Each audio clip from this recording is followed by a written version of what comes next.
নবী করিম সাল্লাল্লাহু আলাইহি সাল্লামের এই বক্ষ বিদারণ ওপেন হার্ট সার্জারি কোন কোন মুহাদ্দিসে কেরামগণ বলছেন 4 বার হয়েছে, কোন কোন মুহাদ্দিসে কেরামগণ বলছে 3 বার হয়েছে, আবার কেউ বলছে না 2 বার হয়েছে।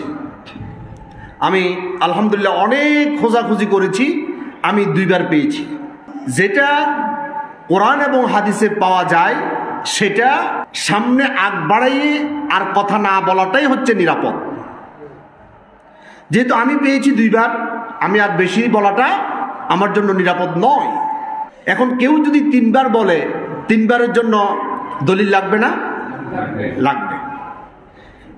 যদিও এটা ইবাদত নয়, ইবাদত হইলে তো সেই দিকে যাওয়াই যাবে না, কিন্তু এটা একটি জানার বিষয়। রাসূল পাক সাল্লাল্লাহু আলাইহি সাল্লাম এমন এক মহান আদর্শের মূর্ত প্রতীক, ওনার বিষয়ে আমাদেরকে হুবহু জ্ঞান রাখা এটা কি ঈমানের দাবি নয়? অবশ্যই ঈমানের দাবি।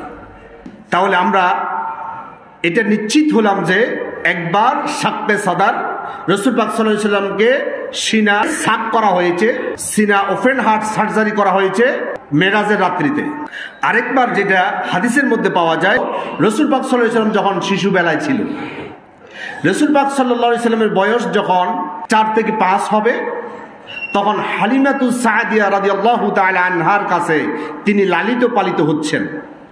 নবী করিম সাল্লাল্লাহু আলাইহি সাল্লাম সমবয়সী শিশুদের সাথে তিনি খেলাধুলা করছিলেন। এমত অবস্থায় জিবরাইল আলাইহিস সালাম চলে আসলেন। আসার পর নবী করিম সাল্লাল্লাহু আলাইহি সাল্লামকে ধরে ফেললেন, ধরে শোয়া তার বুকটা ছিঁড়ে ফেলল। আমরা সরাসরি হাদিস থেকে শুনি। সহিহ মুসলিম শরীফের হাদিস, হাদিস নাম্বার 302। আন আনাস ইবনে মালিক রাদিয়াল্লাহু তাআলা আনহু قال আন্না রাসূলুল্লাহ সাল্লাল্লাহু আলাইহি সাল্লাম, আনাস ইবনে মালিক রাদিয়াল্লাহু তাআলা আনহু তিনি বলছেন, নবী করিম সাল্লাল্লাহু আলাইহি সাল্লাম আমাদেরকে মেসেজ দিয়েছেন, আতাহু জিবরিল আলাইহিস সালাম, একদা জিবরাইল আলাইহিস সালাম আসলো। ওয়া হুয়া ইয়ালআবু মাআল গিলবানি, নবী করিম সাল্লাল্লাহু আলাইহি সাল্লাম তখন শিশু কিশোরদের সাথে তিনি খেলায় মগ্ন ছিল, খেলাধুলায় তিনি রত ছিল। এমত অবস্থায় জিবরাইল আলাইহিস সালাম আসলো। ফাআখাযাহু, রাসূল পাক সাল্লাল্লাহু আলাইহি সাল্লামকে ধরল। ফাসরাআহু, রাসূল সাল্লাল্লাহু আলাইহি সাল্লামকে ধরে মাটির মধ্যে শোয়ালো।